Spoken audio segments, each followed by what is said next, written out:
Hello everybody, welcome back. We're going to make a real quick video on Bitcoin and the S&P as it's Monday now, so we're going to get to see some traditional market action.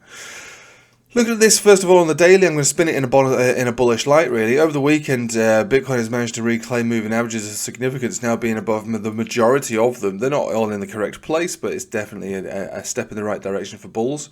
So closing above the Bollinger Band and the 21 exponential on the daily here, and then opening there yesterday and once again today and coming down to retest the 21 exponential is actually a good look for Bitcoin. It's actually a very good look indeed. So the daily is, as far as I can tell, positioned price action to try to make its way back up again, which is good. We've also got a breakout of momentum as well. So normally what you'd look for would be, okay, where's the resistance? Normally I would be thinking Bollinger Band as a major resistance. We've broken that, and we've also broken it with momentum. We've got a couple of ticks up now for the histogram as well, which is good. So the MACD, the RSI, and price action all look like they're trying to break out on the daily. Interesting, pretty good. Like it does look good. We'll take it to the 4 hourly, which is where most coins and charts, not just Bitcoin, are trying to prove the bears wrong. And for Bitcoin, we're moving back up towards that 200 simple moving average, sitting basically flat at $65,000. So with that is a death cross retest. Last time we came up here, we did have a bit of a problem. That's where we broke down from to create the lower low. So obviously this has gone down since. So this would be a lower high if we were to reject it from there, and then that would probably give us a lower low. So we've got two conflicting trends here. Well, the trend is the same, but two conflicting setups really. So the daily kind of positioned in a bullish light. And I wouldn't say that the 4 hourly is particularly bearish, but we are hovering above major resistance we did have a problem with last time we hit it. So that's one thing. We're also turning down on momentum ever so slightly, but we haven't closed like in a negative way. So we'll give it the benefit of the doubt. So it does look like at least we're going to move up to 65,000, but whether we break it is a different story. Now, just to rewind a little moment, it's not just Bitcoins that are doing that. We've got the S&P. So this S&P futures here, death cross retest. This is how I took my short position here on Friday. And I'm still in that short position. My short position, obviously, on Bitcoin completely blown out the water there. Stopped out, unfortunately, but you can't win them all.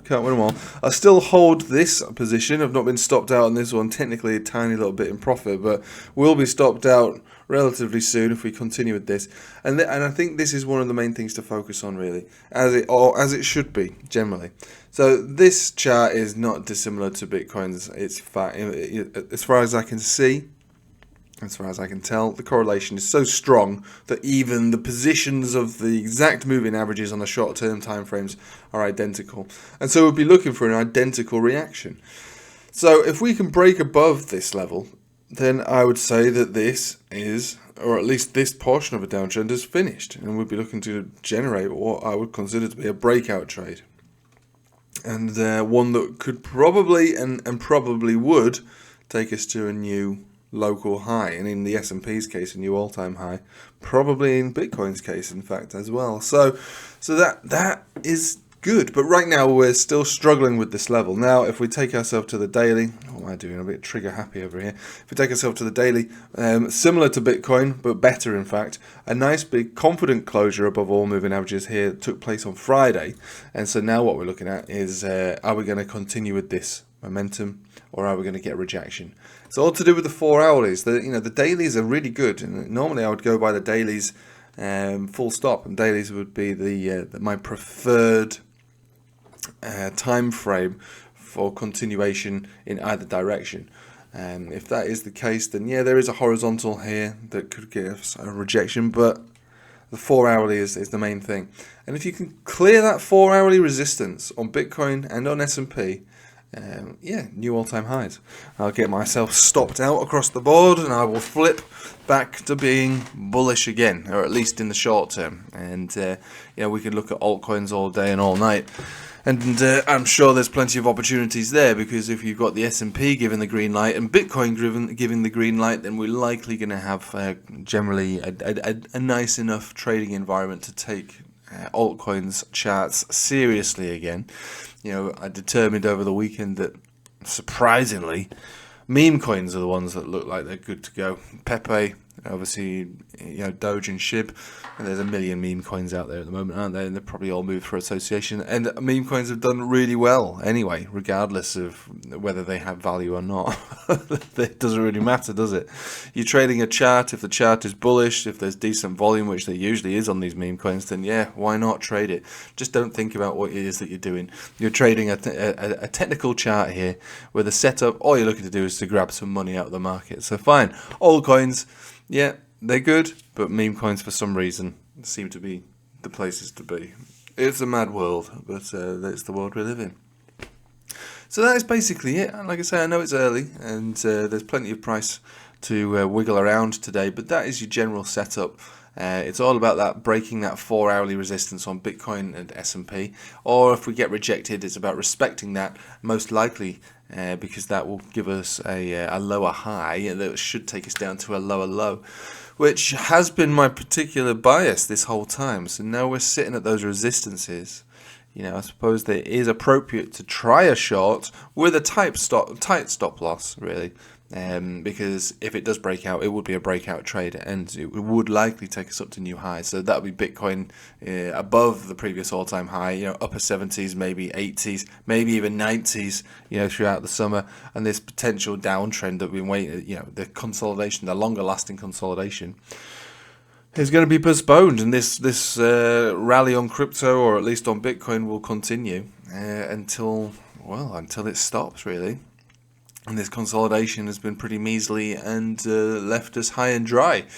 What we'll do finally, if we can just take ourselves over to the Dixie to see what the Dixie looks like it wants to do today, because the Dixie had a bit of a hiccup here because of the situation with the yen. Basically, Japan not taking any prisoners here, for Forex prisoners. They're pulling out all the stops. They are going crazy, and they are affecting the dollar price because it's one big last stand over there against inflation. And I wouldn't bet against them, to be honest with you. I wouldn't bet against them. So what we're looking at here is actually a breakdown from this descending triangle formation on the daily, on the dollar. Thanks to Japan. Fair enough. That is fine. If that's what you want to do, that's what you want to do. We have to respect what we see, and it looks like this resolved way before the apex, which means that we most likely saw the majority of the move getting a support on this 50 simple moving average and a bounce from that. So let's have a look at the 4-hourly then to see how she's faring up. So at the moment we're below all moving averages, and just like the S&P, just like Bitcoin, but in reverse, we're looking to see if we can hold this as support, or are we going to use these to get broken down from. We do have lots of drives of bullish divergence that have potentially got ready for a spring on this one, but let's face it, what we're seeing here is a breakdown from a formation. We're below all major moving averages. We have short signals on it too.